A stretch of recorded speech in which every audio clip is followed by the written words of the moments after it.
Good evening बच्चों।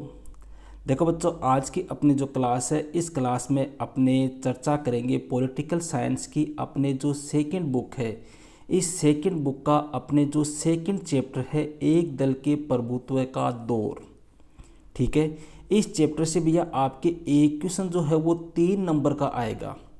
जो अपना ब्लूप्रिंट है, इस साल का जो ब्लूप्रिंट है, इस ब्लूप्रिंट के अकॉर्डिंग एक क्वेश्चन जो है वो 3 नंबर का आएगा। देखो यहाँ से 2 क्वेश्चन आएंगे भैया इस चैप्टर से, एक प्रश्न तो 1 नंबर का, एक प्रश्न आएगा 3 नंबर का।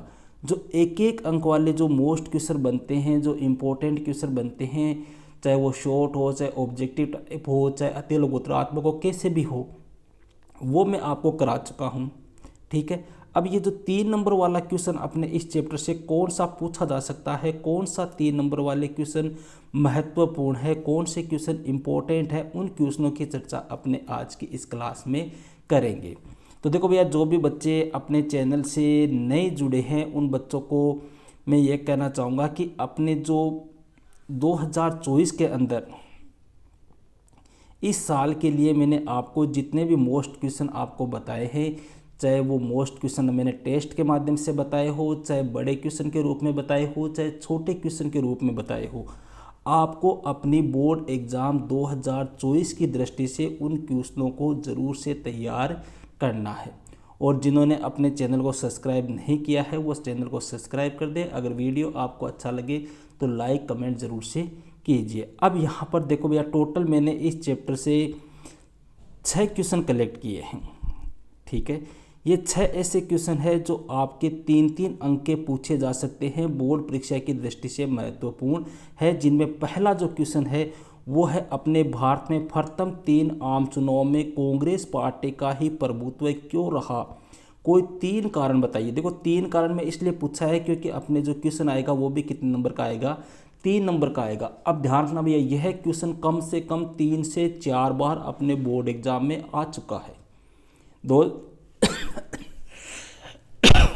सॉरी 2012 है, 2013 है, 2015 है, अपने मतलब 3-4 बार ये क्वेश्चन अपने बोर्ड एग्जाम में पूछा जा चुका है और अलग अलग तरीके से।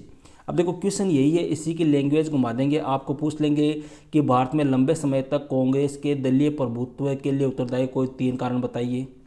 या आपको पूछ ले कि आज़ादी के 20 वर्ष बाद भी कांग्रेस पार्टी जो है उसी का राजनीति में दबदबा रहा, क्यों। या आपको पूछ ले कि प्रथम आम चुनाव में कांग्रेस पार्टी ही क्यों विजय हुई। या आपको पूछ ले दूसरे आम चुनाव में कांग्रेस पार्टी ही क्यों विजय हुई। या तीसरे आम चुनाव में पूछ ले, या तीनों का एक साथ पूछ ले, कैसे भी क्वेश्चन आ जाए अपने आंसर एक ही रहेगा। तो देखो अपने मोटे मोटे यहाँ पर मैं आपको इसका आंसर बता रहा हूँ, बाकी डिटेल से आपको सब कुछ पढ़ाया हुआ है। तो प्रथम आम चुनाव में भैया कांग्रेस पार्टी का ही प्रभुत्व क्यों रहा, 3 कारण बताइए। पहले हेडिंग तो आप लगा देना, कांग्रेस सबसे बड़ी और सबसे प्राचीन पार्टी थी भैया। क्यों सबसे बड़ी और सबसे प्राचीन क्यों थी, क्योंकि आज़ादी से पहले इसकी स्थापना हो चुकी थी। 1885 ईस्वी में इस पार्टी की स्थापना हो चुकी थी, बाकी पार्टियां जो है वो बहुत बाद में जाकर आई थी। ठीक है, तो ये सबसे बड़ी पार्टी थी, सबसे प्राचीन पार्टी थी, पूरे भारत में ये फैली हुई थी। पहला पॉइंट तो ये लिख देंगे। दूसरा पॉइंट अपने लिख सकते हैं कि इस पार्टी में जितने भी नेता थे उन नेताओं ने आज़ादी में भाग लिया था, आज़ादी की लड़ाई में इन्होंने योगदान दिया था। जैसे पंडित जवाहरलाल नेहरू है, ठीक है, राजेंद्र प्रसाद है, जो भी मान लो जो भी बड़े बड़े नेता है वो सभी। ठीक है, इसके अलावा अपने तीसरा पॉइंट लिख सकते हैं कि कांग्रेस ही एकमात्र ऐसा दल था जिसके पास ग्रामीण स्तर तक फैला हुआ संगठन था। ठीक है, इस प्रकार के कोई भी 3 पॉइंट आपको लिखने हैं जो आपको बेस्ट लगे। इस क्वेश्चन को आप इस चैप्टर का सबसे महत्वपूर्ण क्वेश्चन मान के चलना। सेकंड क्वेश्चन की चर्चा करते हैं इसी चैप्टर की। अपनी सेकंड क्वेश्चन है भैया अपने कि जनमत की कमजोरी के कारण एक पार्टी का प्रभुत्व कायम हुआ। ठीक है, कि जनमत की कमजोरी के कारण एक पार्टी का प्रभुत्व कायम हुआ, इस कथन की पुष्टि कीजिए। मतलब यहाँ पर यह कहा गया है कि आज़ादी के बाद जो जनमत था, जो वोट थे, उनकी कमजोरी थी जिसकी वजह से एक ही पार्टी का प्रभुत्व कायम हुआ था। इस कथन की पुष्टि करनी है। देखो अब जनमत के कमजोरी के क्या कारण थे, मतलब वोटिंग की व्यवस्था ठीक नहीं थी, ये कहना चाह रहा है ये। ठीक है, ये क्वेश्चन अपने भैया 2012 की बोर्ड एग्जाम में पूछा जा चुका है। देखो, आज़ादी के बाद हमने देखा कि देश में लगभग एक ही पार्टी का प्रभुत्व रहा। पार्टी के प्रभुत्व के कई कारण थे, ठीक है। उनमें एक कारण अपने जनमत की कमजोरी भी था। इस कमजोरी ने एक पार्टी के प्रभुत्व की स्थापना में योगदान दिया। कैसे? देखो भैया, इस समय भारत में पहली बात तो एक सशक्त, एक मजबूत विपक्षी दल नहीं था।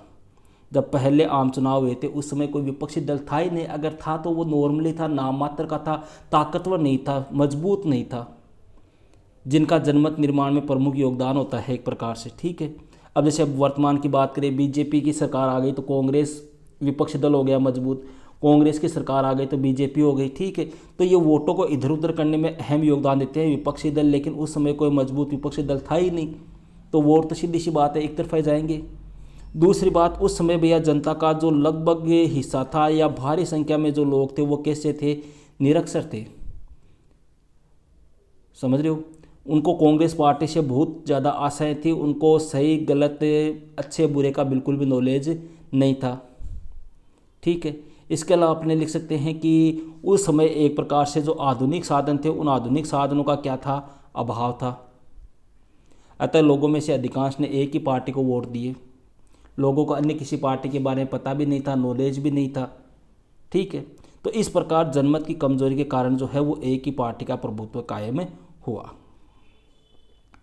थर्ड क्वेश्चन भैया, अच्छा क्वेश्चन है कि भारतीय जनसंघ पार्टी की प्रमुख विचारधाराएं बताइए। भैया, जनसंघ पार्टी आपको सबको पता है, इस पार्टी का गठन हुआ था 1951 में और संस्थापक अध्यक्ष थे इसके श्यामा प्रसाद मुखर्जी, ठीक है। अब इसकी विचारधाराएं पूछिए। विचारधाराएं ज़्यादा भी नहीं तो अपने को कितनी याद रखनी है? 3 आपको याद रखनी है। तो पहली विचारधारा तो लिख दो ना कि इस पार्टी ने एक देश, एक संस्कृति और एक राष्ट्र का क्या दिया था? नारा दिया था, या एक देश, एक संस्कृति और एक राष्ट्र के विचार पर बल दिया। दूसरा लिख देना कि इस जनसंघ पार्टी ने भारत और पाकिस्तान को एक करके एक अखंड भारत बनाने की बात कही थी। तीसरी अपनी विचारधारा लिख दे कि जनसंघ ने अंग्रेजी को हटाकर हिंदी जो भाषा है उस हिंदी को राजभाषा बनाने की बात कही। इसके अलावा यह इसने धार्मिक व सांस्कृतिक अल्पसंख्यक जो है उनको रियायत देने की बात कही। तो इस प्रकार से जो भी बेस्ट आपको 3 पॉइंट लगे, 3 विचारधाराएं आपको लिखनी है, ठीक है। नेक्स्ट क्वेश्चन करते हैं भैया। देखो क्वेश्चन है, भारत में किस प्रकार की दलीय व्यवस्था है, इसकी कोई 2 विशेषताएं बताइए। भैया, भारत में किस प्रकार की दलीय व्यवस्था है? अपने इजी सा क्वेश्चन है कि भारत में जो दलीय व्यवस्था है वह किस प्रकार की है? बहुदलीय है। बहुदलीय का मतलब भैया कई देश ऐसे हैं जहाँ पर एक ही दल है, कई देश ऐसे हैं जहाँ द्विदलीय व्यवस्था है, और भारत एक ऐसा देश है जहाँ बहुदलीय व्यवस्था है, ठीक है। जैसे अपने पॉलिटिकल साइंस का जो सेकंड चैप्टर था, 2 ध्रुवीयता का अंत, उसमें अपने पढ़ा कि कम्युनिस्ट पार्टी जो थी उसने 70 सालों तक के सोवियत संघ पर शासन किया था, ठीक है। तो वहाँ पे अपने एक दलीय कह सकते हैं। जबकि यहाँ भारत में क्या है? बहुदलीय है। यहाँ पे बहुत सारे दल है, बीजेपी भी है, कांग्रेस भी है, बसपा भी है, माकपा भी है, बहुत सारी पार्टियाँ हैं। तो किस प्रकार की व्यवस्था हो गई? बहुदलीय व्यवस्था है, ठीक है। अब इसकी कोई 2 विशेषताएं बतानी है। विशेषताओं में अपने कह सकते हैं कि भारत में बहुदलीय व्यवस्था है तो राजनीतिक दल विभिन्न हित समूहों का प्रतिनिधित्व करते हैं, ठीक है। इसके अलावा यह भारत में जो बहुदलीय व्यवस्था है उस बहुदलीय व्यवस्था के अंतर्गत राष्ट्रीय दलों के साथ साथ क्षेत्रीय दल भी पाए जाते हैं। ये लोग 2 विशेषताएं अपने हो गई, ठीक है। नेक्स्ट क्वेश्चन है भैया, बड़ा अच्छा क्वेश्चन है कि कांग्रेस पार्टी ने केरल में निर्वाचित सरकार के खिलाफ मुक्ति संघर्ष क्यों छेड़ा? ये देख, थोड़ा सा अपने टाइपिंग में मिस्टेक हो गई है, ये निर्वाचित है। आपको पता है भैया जो फर्स्ट आम चुनाव हुए थे उन पहले आम चुनाव में अपने केरल जो थी वहाँ केरल में कांग्रेस पार्टी की क्या हो गई थी? हार हो गई थी। ये सॉरी, फर्स्ट नहीं, सेकेंड आम चुनाव 1957 कि 1957 में कांग्रेस पार्टी को केरल में क्या हुआ था? हार हो गई थी। तो हार होने के बाद में कम्युनिस्ट पार्टी वहाँ पे शासन हो गया था। अब कम्युनिस्ट पार्टी को वहाँ से हटाने के लिए एक प्रकार से ये मुक्ति संघर्ष या अपने कहे कि जो धारा 356 थी उसका कांग्रेस के द्वारा प्रयोग किया गया था। देखो क्या हुआ था कि सन 1957 में कांग्रेस पार्टी को भी यह केरल में हार हुई, ठीक है। विधानसभा चुनाव में कम्युनिस्ट पार्टी को केरल की विधानसभा के लिए सबसे ज़्यादा सीटें मिली थी उस समय। केरल में सत्ता से बेदखल होने पर कांग्रेस पार्टी जो थी उसने निर्वाचित जो सरकार थी उस निर्वाचित सरकार के खिलाफ क्या छेड़ दिया, मुक्ति संघर्ष छेड़ दिया। भारतीय कम्युनिस्ट पार्टी सत्ता में इस संकल्प के साथ आई थी कि वह कुछ क्रांतिकारी व प्रगतिशील नीतिगत पहल करेगी। कम्युनिस्ट का कहना था कि इस संघर्ष की अगुवाई जो है वो स्वार्थी लोग और धार्मिक संगठन कर रहे हैं। तो यहाँ पर जो कांग्रेस पार्टी थी उस कांग्रेस पार्टी ने क्या किया, केरल में धारा 356 का प्रयोग करके वहाँ पे क्या छेड़ दिया, मुक्ति संघर्ष छेड़ दिया कम्युनिस्ट पार्टी के खिलाफ। ठीक है, आगे बात करते हुए नेक्स्ट और अंतिम क्वेश्चन है भैया अपने मतदान के बदलते तरीके के रूप में ईवीएम पर संक्षिप्त में टिप्पणी लिखिए। सबसे पहली बात तो भैया मतदान के बदलते तरीके के रूप में ईवीएम, सबसे पहला क्वेश्चन तो आपको शॉर्ट में अगर पूछ ले 1 नंबर का कि ईवीएम का पूरा नाम बताइए, हो सकता है पूछ ले कि ईवीएम का पूरा नाम बताइए। तो ईवीएम का पूरा क्या नाम होता है भैया, ईवीएम का पूरा नाम है इलेक्ट्रॉनिक वोटिंग मशीन। ठीक है, पूरा नाम क्या हो गया, इलेक्ट्रॉनिक वोटिंग मशीन। अब यहाँ पर बात आती है भैया ये जो इलेक्ट्रॉनिक वोटिंग मशीन है इससे मतदान के तरीके कैसे बदले। देखो 1990 से पहले की बात करें, 1990 से पहले भैया भारत में जितने भी चुनाव होते थे उन चुनाव में क्या होता था, जो उम्मीदवार होता वो अपना वोट जो है एक मतपेटी में डालता था। ठीक है, एक पर्ची डालता था अपने उम्मीदवार के नाम की और उसी के अनुसार चुनाव होते थे। इसके बाद में धीरे धीरे भैया ये तरीका क्या हुआ, बदला जाने लगा।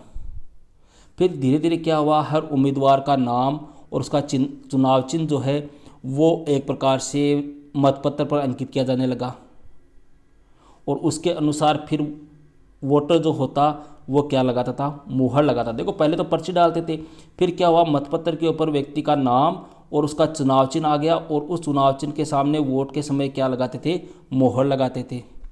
यह तरीका अपने कहे कि लगभग 25 से 30 साल तक चला। फिर 1990 के दशक के अंत में भैया चुनाव आयोग जो था उस चुनाव आयोग ने किसका प्रयोग कर दिया, ईवीएम का प्रयोग कर दिया, इलेक्ट्रॉनिक वोटिंग मशीन का प्रयोग कर दिया। और 2004 के जो चुनाव थे वो 2004 के चुनाव संपूर्ण देश में एक प्रकार से ईवीएम से हुए। ईवीएम मेरे ख्याल से आप लोग जानते होंगे सब कैसी क्या होती है। इसमें क्या होता है भैया, प्रत्येक उम्मीदवार उसका चुनाव चिन्ह के आगे बटन लगा दिया जाता है और उस आप जिस व्यक्ति को वोट देना चाहते हो उसके सामने वाले बटन को आपको, नीले कलर का बटन होता है, उसको आपको दबाना पड़ता है। बटन दबाते ही पी जैसी एक लंबी आवाज़ आती है जिससे आपका क्या हो जाता है, मतदान हो जाता है। तो इससे क्या हुआ, अपने भैया तरीके से बदलाव से क्या हुआ कि एक प्रकार से जो कागज़ है मतपेटी का जो खर्चा था वो बच गया। ठीक है, और एक बार चुनाव हो जाने के बाद ईवीएम को अगले चुनाव में प्रयोग करने हेतु सुरक्षित रूप से रखा भी जा सकता था, उसी ईवीएम से अगली बार चुनाव हो जाते थे। ठीक है, तो इस प्रकार से अपने क्या हुआ, ईवीएम से चुनाव में क्या हुआ, परिवर्तन हुआ, बदलाव हुआ। तो ये थे भैया अपने पॉलिटिकल साइंस की जो सेकंड बुक है। इस सेकंड बुक के ब्लूप्रिंट के अकॉर्डिंग 3 नंबर वाले महत्वपूर्ण क्वेश्चन जो आपकी बोर्ड परीक्षा में पूछे जा सकते हैं। अब देखो यहाँ पर अपने पॉलिटिकल साइंस कंप्लीट हो चुकी है। आपको सिर्फ 1 या 2 वीडियो जो है वो